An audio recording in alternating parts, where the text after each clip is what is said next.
So, this is a lot to take in. It actually is. We had ourselves an interview done with Vancouver Canucks President of Hockey Operations, Jim Rutherford, on the Bob McCown Podcast.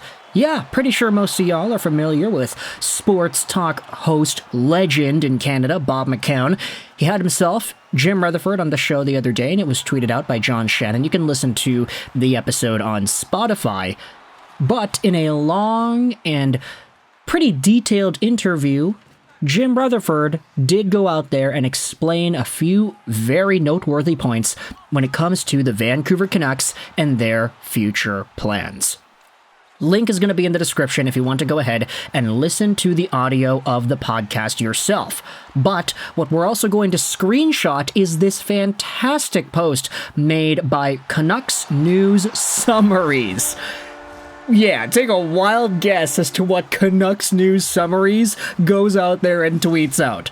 Summaries of all the latest Canucks news. Let's go, baby. They had themselves a really long post of essentially all the stuff that Jim Rutherford went out there and talked about in this press conference. So, point by point, brick by boring brick, we're going to go out there and tune in to this post and take a look at some of the things that Jim Rutherford talks about. These are all very distinct. They're separated by individual dashes.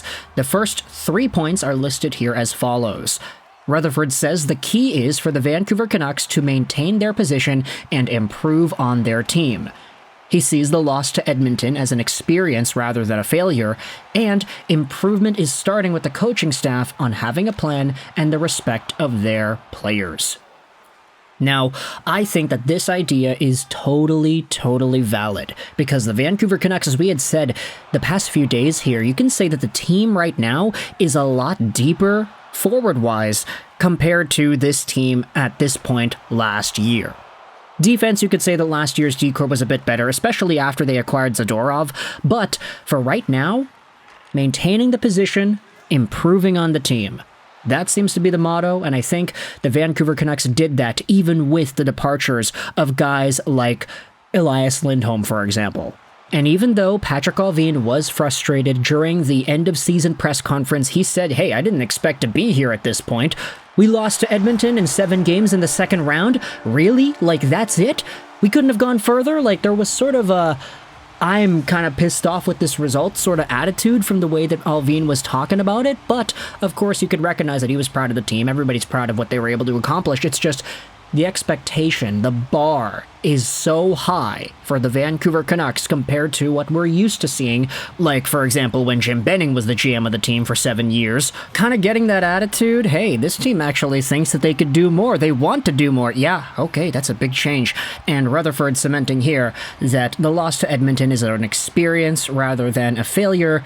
There also are ways in them being able to improve and getting the coaching staff involved as well. Let's go over onto some of the other points here that are talked about by Rutherford. He's not very active in talking to the players, which is totally appropriate. I mean, yeah, isn't that normally how it is? I don't think that the players talk to the president of a team all too often. When the Canucks saw that they weren't going to keep Zadorov and Lindholm, that cap space was then shifted to other players. Alright, that's not all too surprising there either. Rutherford says the Canucks ended up in a position where they got more players to fill more holes. Yup, that's exactly what Kiefer Sherwood, Daniel Sprong, Jake DeBrusk, Danton Heinen, and the like do. You can say they have too many players now. And on defense, Forbort, Desharnais re-signed Tyler Myers to go alongside of Soucy, Friedman, Juleson, and then of course, Hughes and Hronik. Lots of guys. Lots of bodies on this team. Rutherford also says here that the Canucks are making headway on a practice rink. He found out through free agency that there's a number of players that want to play in Vancouver. Yep, that's not surprising either. Vancouver's a pretty great place. The city sells itself, he says. The fan base is electric. The coaching staff is also a big selling point too. They don't get to practice a lot because of their travel schedule, and that the long homestands and road trips are an advantage. There then is a little bit of a discussion about logistics. The Canucks fly with Air Canada. He also talks about Vegas. If you want to go for a walk in Vegas, it's a little bit too hot to do that. But then he gets into some of the nitty-gritty, in particular about the draft. The Canucks did not have themselves a first-round pick or a second-round pick in this year's draft, but the third round is where they got things done. He feels, Rutherford does, that the draft is in a test period. With the success of this year's draft, nothing is cast in stone going forward. The draft format worked well before, and this past one was the best there's ever been. He doesn't have a good reason, though, as to why some teams want to change the draft format. Now, this is getting into a little bit more of a general conversation rather than, like, Vancouver Canucks-specific dialogue, so let's skip over onto some of the actual Canucks stuff over here. Rutherford says that his role during the summer is making sure that everything is ready for training camp. Allvin and Tocchet sold Daniel Sprong on signing with the Canucks. Okay, yeah, fantastic, since all three of these people, Sprong, Allvin, and Tocchet, have had connections in the past, not to mention Rutherford, too. He also says here that the Canucks are still looking for ways to improve their team, even though they're comfortable with the work they've done this offseason, and Allvin has been talking about acquiring Jake DeBrusk since he was hired in Vancouver. That's a lot of information, honestly, and that's just part one. There's an entire other part of this entire thread here posted on Twitter, but it is kind of interesting to me to note how Vancouver was apparently targeting DeBrusk for this long. Like, I get it, there were DeBrusk trade rumors for the past few years, and we always kind of thought that there was a very legitimate possibility that he would sign long-term or get traded to some other team, not Boston. But for Vancouver, Patrick Allvin to apparently be involved in that process, wanting this guy for years, or I guess just a year. Yeah, that makes a lot of sense, right? Especially for the team to inevitably get their guy and sign him to that contract. Let's go on to part two and try to go through this a little bit faster here. Rutherford talks about how the power play has to get more consistent, some adjustments to be made there. Yup, totally. The team's power play was bad in the playoffs. The Sedins quietly helped a lot of players, but will be more involved than in the past, particularly on the power play. There you go, baby. Get the Vancouver legends to suit up and help this team on that power play advantage. Sedins are kind of split between being part of the coaching staff and player development, so they're also talking to prospects. They're doing things with those younger dudes in Abbey. Not surprising, we've seen that. And then there's a little bit more glaze in here. He thought he knew the Sedins well because he followed their careers, but when he arrived, he found out how humble they really are. Yep, the Sedins are awesome, man.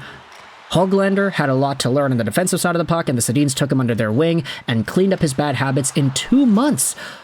Damn, really? That's crazy. I didn't realize that Henrik and Daniel were part of the reasons why Höglander was able to improve his defensive game so much.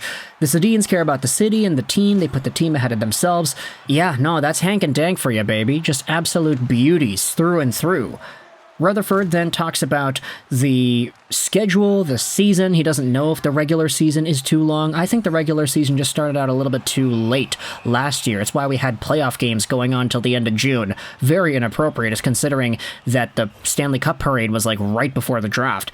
He feels that the team is close, is capable of winning all 4 rounds in the playoffs, but he says there are other teams capable as well. Oh boy, imagine that, eh? Your president actually saying into the media, I feel like our team is capable of winning the cup. As it is right now. Oh man, talk about expectations. Okay, he says that other teams can win it too. Then there's a talk about Thatcher Demko and the goaltenders, which is kind of up Rutherford's wheelhouse. I mean, he was a goalie in his day.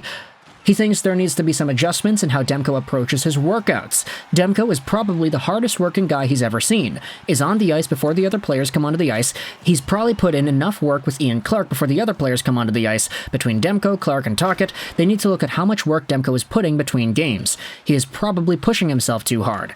Back in his day, a number of goalies didn't want to stop the puck in the playoffs because it hurt so much.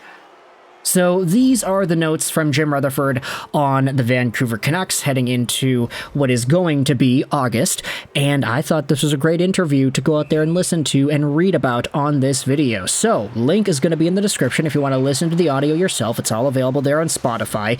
And big shout out over once again to Canucks News Summaries, who went out there and very well lived up to their name, giving us a Canucks News summary on this Rutherford interview.